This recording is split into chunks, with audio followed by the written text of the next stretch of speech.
folks, time for the 800-pound elephant in the room. 800-pound, what? Iron Man 3. Oh, Iron Man 3, yes. Wow. Yeah, we started off this summer blockbuster season with a thud, didn't we? Just Yeah. holy garbage. But look, let's start off with the positives, because there's not many. I'm going to sip my coffee. Yeah. Positives, there are some great, I think, arcs that Tony makes in relation to what happened in the Avengers. Like, he's a little more paranoid about people getting hurt in his life, like Gwyneth Paltrow's character, Pepper Potts, and there's, him trying to step, and there's a line in the Avengers where Captain America says, without the suit, what are you? And in this kind of movie, kind of Iron Man or Tony Stark tries to answer that question, so to speak. I would. Because why, Will? Why would you say it? Why would he outside the suit? What is he? Because why? How long is he in the film? Iron Man is a total of 13 minutes of this movie where Tony and the suit are one. One, yeah. I will, however, say this, that you're positive, I'm already counting as a negative. Yeah. Because I'm going to just briefly say this. It just seemed like a giant setup for Avengers 2. Yes. That's all this movie was. Yes. It was a segment. It was like Captain America #1. It was just to get us to Avengers. Right.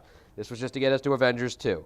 And Yes. specifically Avengers 2, where Iron Man's not a huge part of the Avengers. Right. Go on. Other thing is, this one had more action than the previous installments, which doesn't mean it's a good thing, but it could be a good thing if you're into that sort of thing. Did you ever wonder if Lieutenant Riggs owned $1 billion armor and never decided to use it? Yeah. That's Iron Man 3.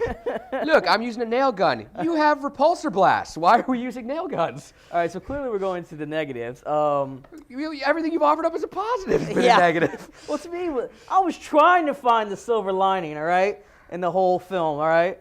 But, okay, moving on to negatives. We're going to talk about the, I guess, other elephant in the room, the Mandarin character, but we'll talk about that later. We're going to talk about that later. We just want to let you know he's not off our radar, folks, but it's such a spoiler moment that we're going to save all of you who still have jolly happy feelings about this.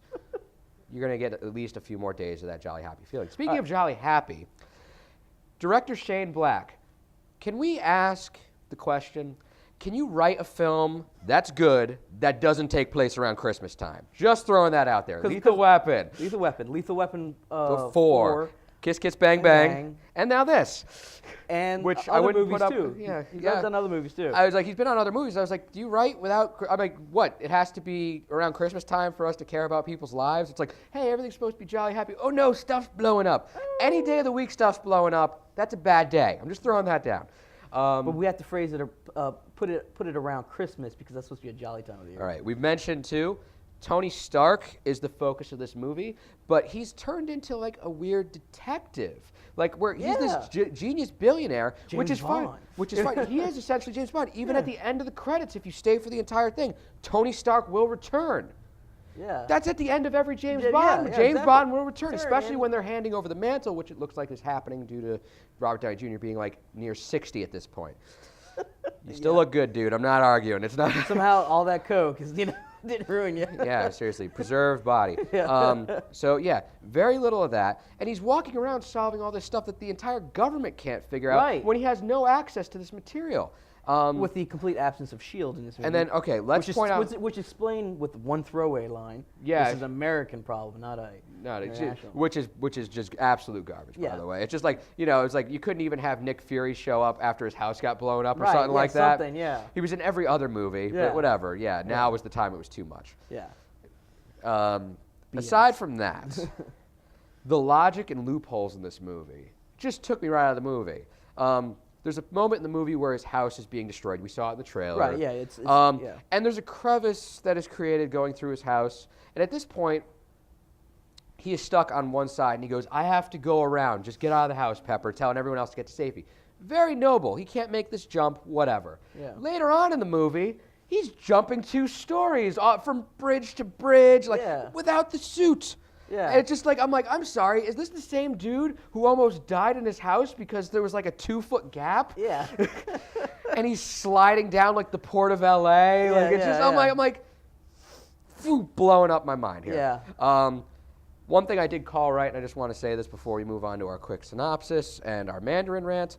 We were right about Extremis. Yeah. It was definitely mentioned. However, it was changed completely for its own purposes. Yeah. Iron Patriot, we were right about. Completely changed for its own purpose. It was just War Machine with a rebranding. Yeah, they literally even said that they had a that everything I said about it, in last week's episode was their explanation. That's the sad thing. It somehow said just as Will said it. Yes, yeah. I was like, I didn't realize I had a connection with Shane. Me and you, buddy. It's just like we're like this. Yeah.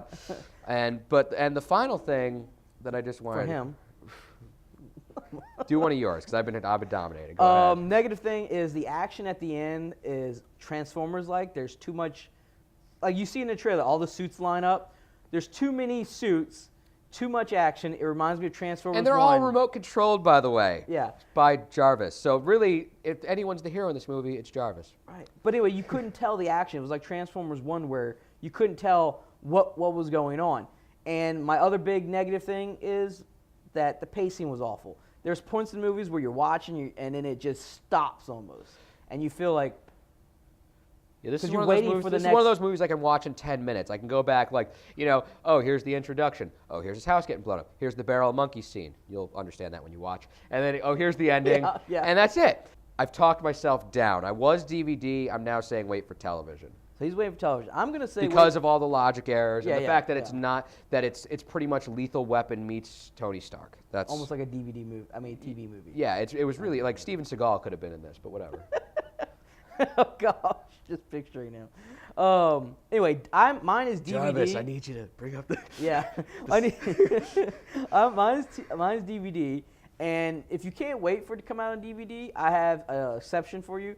On Netflix, instant right now, is a animated series called Iron Man: The Armored Adventure. There's 52 episodes. They're like 26 minutes long each. And after this movie, I didn't get my Iron Man fix, so I saw this show, 26 episodes in like 4 days. You mean the 13 minutes of Iron Man and the 2.5-hour movie wasn't enough for you? No, it wasn't enough for me. So anyway, go on Netflix, Iron Man: Armored Adventures. It's really good. It helps explain certain elements we're about to go into in a spoiler. Let's just start it right now. Mandarin. Spoiler, boom, yeah. Yeah, Mandarin. Walk out the room if you don't want to hear this. What a giant letdown. We turned the arch nemesis of Joker. One of the most legendary Marvel characters. Right, the Joker to Batman, the Lex Luthor to Superman, yes. the Oscorp maybe. We stuck on this subject for about 5 minutes briefing everybody. This character's so important. Yeah. And they completely threw him away. They threw him under the bus. First off, we had this whole shadow game garbage with like a Talia al Ghul thing in Dark Knight Rises. Yeah. We'll get into that in a second. Yeah. But it turns out the Mandarin is just this giant act. It's this fake terrorist plot by the guy pulling all the strings. Which is Guy Pearce's character. Yeah, Killian. Yeah. Which, very subtle with the naming, by the way. Yeah. And they have Ben Kingsley talking like Austin Powers. First off, hey, fancy one of the birds, mate. It's just like, no. Like, he gets caught out, and he's just like, not only that, his backstory is they found him on the streets. He's addicted to drugs. They give him more to do the role, and when they found him, he was a prostitute. So the most legendary Iron Man villain has now become a druggy prostitute. Right. Thank you so much, Shane Black, for adding your contribution to the lineage. Yes. And then finally, if you don't understand, the character is a theater actor. Yes. That they hired to do these little videos that they blast on television. Because the extremist thing that is actually a biological weapon that they tried on soldiers and it makes them blow up. Some blow up. Yeah. For some reason, that's what happened. But in the movie, they explain the Mandarin as a Osama bin Laden, a whatever terrorist, that he's a face for terror. He's something to aim at, while Killian stands in the background and sells tech to the government, who is getting increasingly scared because the Mandarin is getting closer and closer. Right. However, just even more annoying than that was Guy Pearce's delivery towards the end of the movie, when it turns out he has been loaded with the extremis, which allows him to breathe fire and apparently form dragon tattoos on his body at the same time. Which at some point I thought was trying to say, are they trying to say that he's the Mandarin? And then what does he come out and say? He goes, "You wanted to beat the Mandarin, Tony? I am the Mandarin." I was like, wow, nice read. That was really good. Can we not do another take? Ladies, children, sheep. Some people call me a terrorist. I consider myself a teacher. Lesson Number 1. Heroes. There is no such thing. Thank you for adding that to the Marvel lineage. I can never look at the Mandarin again without seeing Ben Kingsley going, "Oh, come on, mate, fancy one of the best." Yeah. It's just like... Or coming out of the bathroom, "Oh, don't go in there." Yeah, they did a bathroom joke with the Mandarin. Yeah. Thank you. No, really, I am totally scared. And then he does and the thing was, it was such a giant letdown, too, because he was doing so well at it. Like, I was thinking, like, this British actor, the slow, methodical voice that they were doing, I was like, there's no way that's going to sell. It was scary. Yeah. He executes a guy on national TV. I'm like, wow, they're going all out with this. And then it's an act. And here's the thing. There was a part. There was a moment where we were like, please be a fake We act. thought this was a double bluff. Right. We thought this was a really great moment where I was like, the Mandarin is slowly luring Tony into a false sense of security because he's caught. And he knows Tony's in there. And I'm like, is this a double bluff? Because that would be amazing. And it's not. It was a giant letdown. And the thing about the movie is, I'm all into the movie until that happens, and then I'm like the whole time going, why'd they do that?